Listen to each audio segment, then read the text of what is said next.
That was BBC. Your girl was on BBC News. And all the best. Thank you very much. Thank you. No, thank you. The royal family is in the front. And 3 pages in, what is going on? What is going on?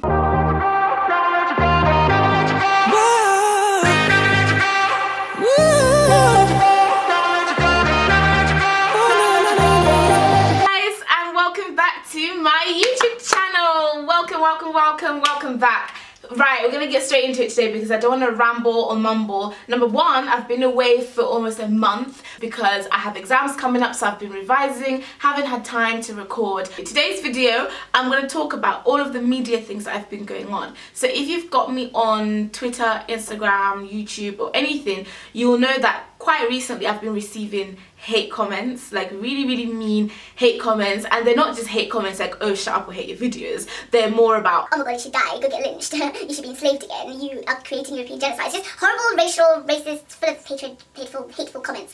So yeah, I've been receiving very racial, violent, mean comments, and I don't think it's nice. So I just wanted to kind of talk about that real quick before we get into the videos. I'm gonna basically show you guys the full interviews because a lot of you missed it. So with online abuse, it's very dangerous. Number one, if you're a victim of online abuse, you actually don't know how to go about reporting it. Like for me, I didn't know what to do with those comments. I was just sitting there reading someone saying really horrible things to me and I didn't actually know what to do about it. For me, I took to Twitter to kind of screenshot it, put it on Twitter, expose them in a way, but I actually didn't know what the legal process was.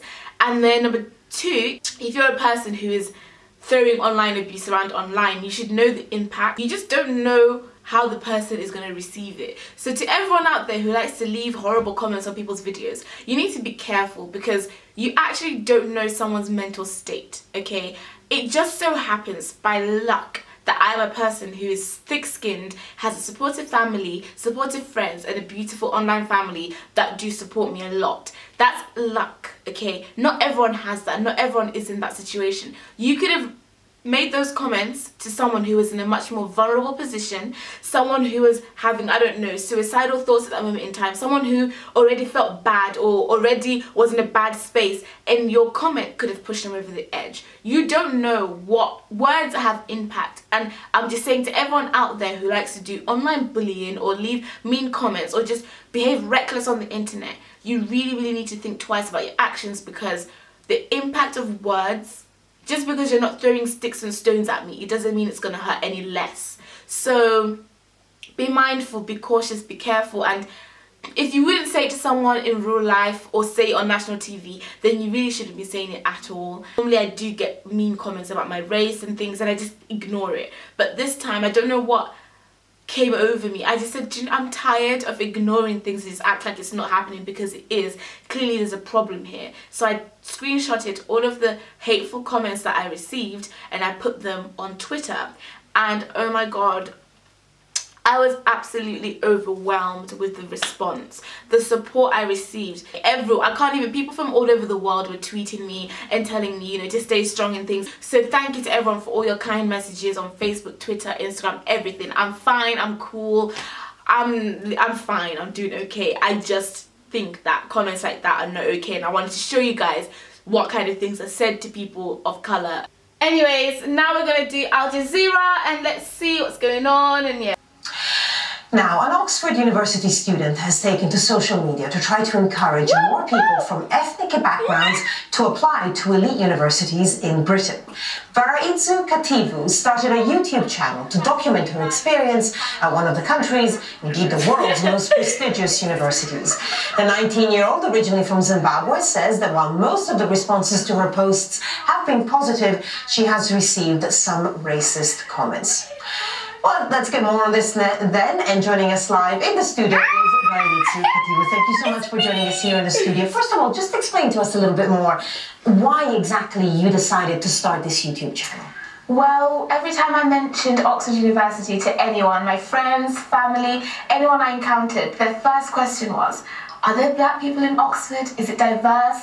Those were always the questions that came up, so I figured clearly there's something missing, clearly there's a problem here. People need to know more about an ethnic minority's experience in an institution like Oxford. So I discovered, you know what, I'm going to start my own YouTube channel so I can document my experience, share my story, and hopefully encourage or motivate someone out there to see, do you know what? As an ethnic minority, you can come to an elite university, prosper, do well, enjoy yourself, and get a great degree out of it. Well, I hope a lot of people will go and check out your YouTube channel, but we only have a few minutes now. So just if you could sum, what has been your experience at a university like Oxford?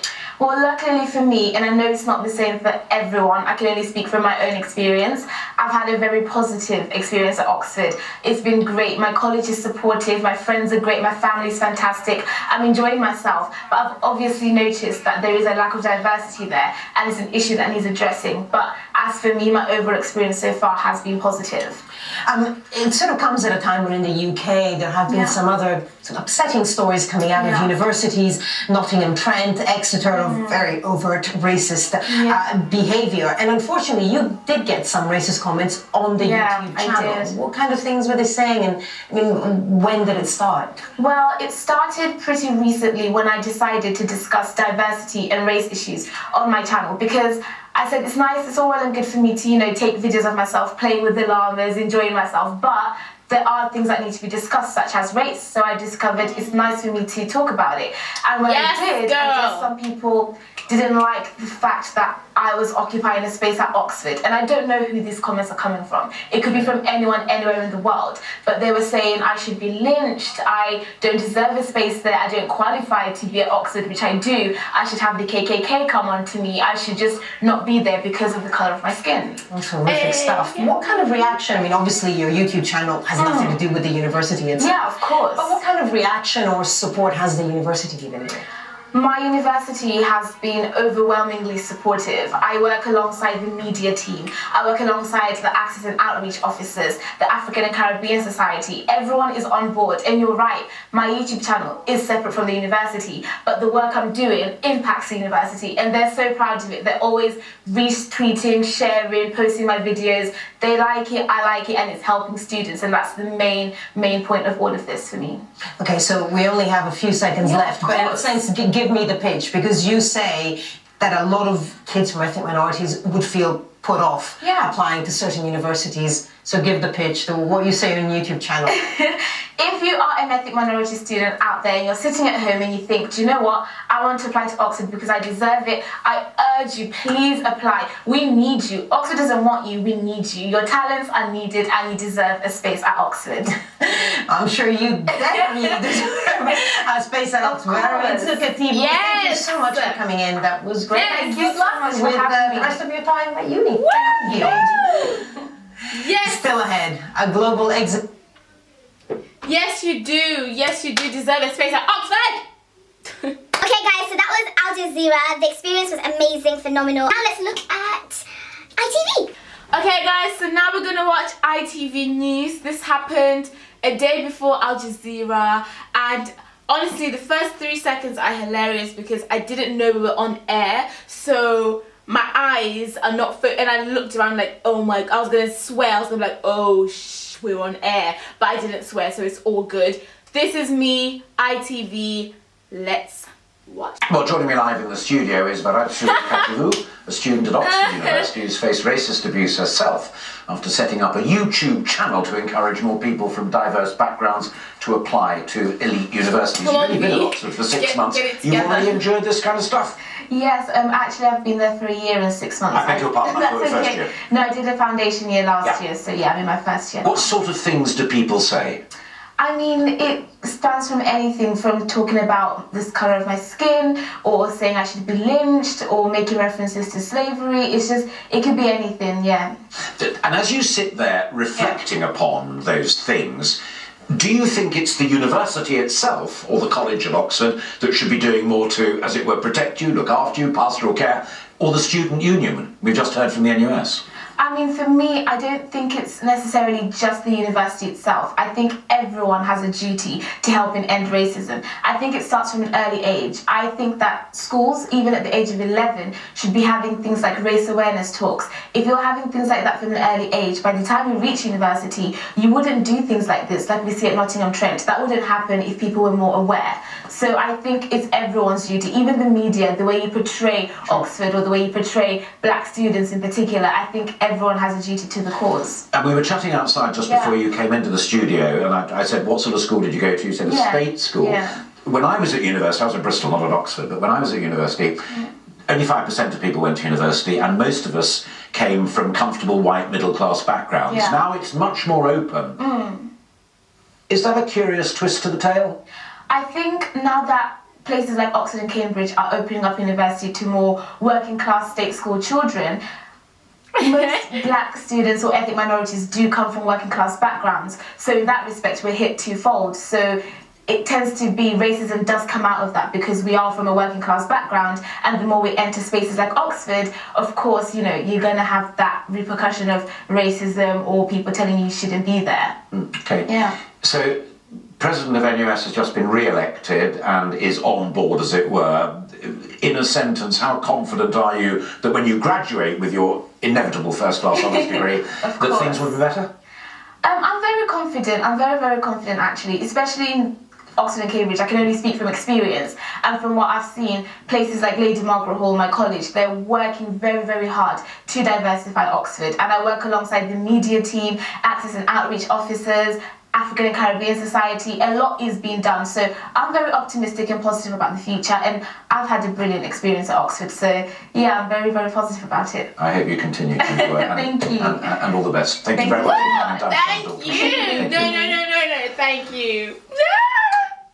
Okay, so that was ITV. That was ITV. Whoop, whoop, whoop, whoop, whoop, whoop, whoop, whoop. One of the first media big things I ever did was with the Times newspaper. The Times. The royal family is in the front. And 3 pages in, what is going on? What is going on? What is going on? There's your girl. There's your girl on a double spread. There is your girl. Wow. Guys, so now we're gonna watch BBC. Your girl on BBC. On BBC. BBC. BBC. When I got the offer, I was so happy. Oxford demands at least 3 A-star grades, but an experiment is underway. V got 3 B grades at her Dudley sixth form. The university spent a year getting her up to scratch. So the standard of teaching here was completely different to what I'd ever experienced in my previous education. And here you're constantly being academically challenged. Your ideas are being looked at. People are interested. They want to know what you think. She's now starting her degree, amazed to be at Oxford. Before I came here, I honestly thought I wouldn't fit in. I did not think Oxford was for someone like me. As a young black woman from Zimbabwe living in Dudley, I did not think I would fit into a space like this. I thought it'd be for people who are rich. But now that I'm here, I'm just realizing, yes, we all come from different backgrounds, but that's not necessarily a bad thing. That was BBC. Your girl was on BBC News. BBC. On my Twitter, you know, find me on my Twitter or whatever, you know what I'm saying? Scroll down and you'll find this. So ITV News tweeted this video and I think it's pretty awesome, so let's watch it. Okay, so I did this as my second interview with ITV News and let's just get into it. It made me feel uneasy that someone out there wants to see me violently hurt just because of the colour of my skin.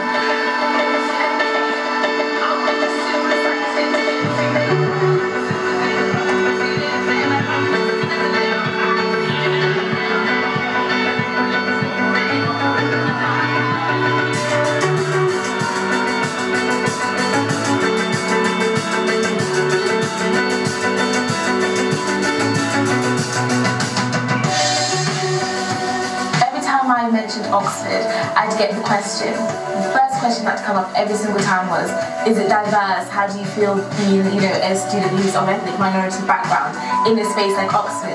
And that question came up all the time. So I figured if I make a YouTube channel and I document my experiences at Oxford or in interning in places like JP Morgan or anywhere, you know, that's elite and prestigious, then maybe I can show other people who are BME that you can do it too, just like me, and hopefully encourage and motivate them. The goal was definitely to have some little young girl out there who looks like me or sounds like me feel like they can do it just because I have, and go and apply for it. So I think it's worked. A few people have applied and I'm really happy.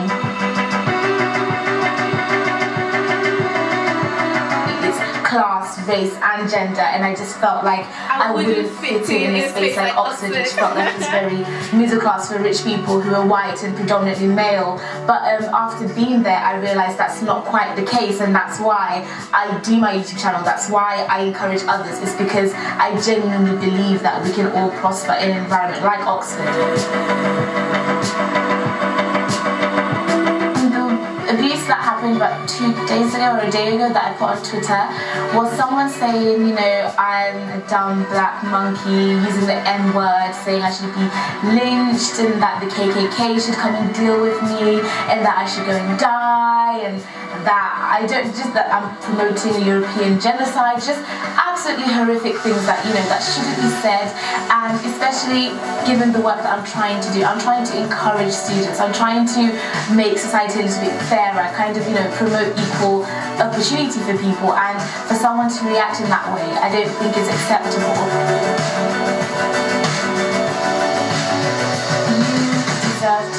You should go for your dream. Whatever your potential is, you're allowed to achieve that and realise that. And please don't be put off by mean people who leave comments like that in my YouTube videos. Don't listen to them. The more of us that apply and go to places like Oxford, Cambridge, any Russell Group universities, the more we're changing things. Yay! Go V! Go V! Go V! And that's it. That's the end of my YouTube video. I'm so sorry if it was long, but I just wanted to kind of have everything on one video so that you could all just watch it in one go, than me posting Al Jazeera, ITV, BBC, The Times, blah blah blah blah blah. I just wanted it all to be on one file, and this is more for myself than for anyone. So once again, if anyone thinks I'm being ridiculous by posting these kind of things, please just don't watch. I feel like I always apologize for just being me. I don't want to apologize for being me anymore. This is me. I'm extra, I'm loud, I'm over the top. That's just me. I don't want to apologize for that. I just want to enter my 20th birthday, which is in like 6 days. I want to enter my 20th and just be unapologetically me. And things like this is me. I am over the top, I am extra. I'm really, really proud and happy with the things that I've just showed you guys, and I'm gonna, that's just me. So yeah, thank you guys for watching. I hope you enjoyed it. Please comment down below which one was your favourite interview.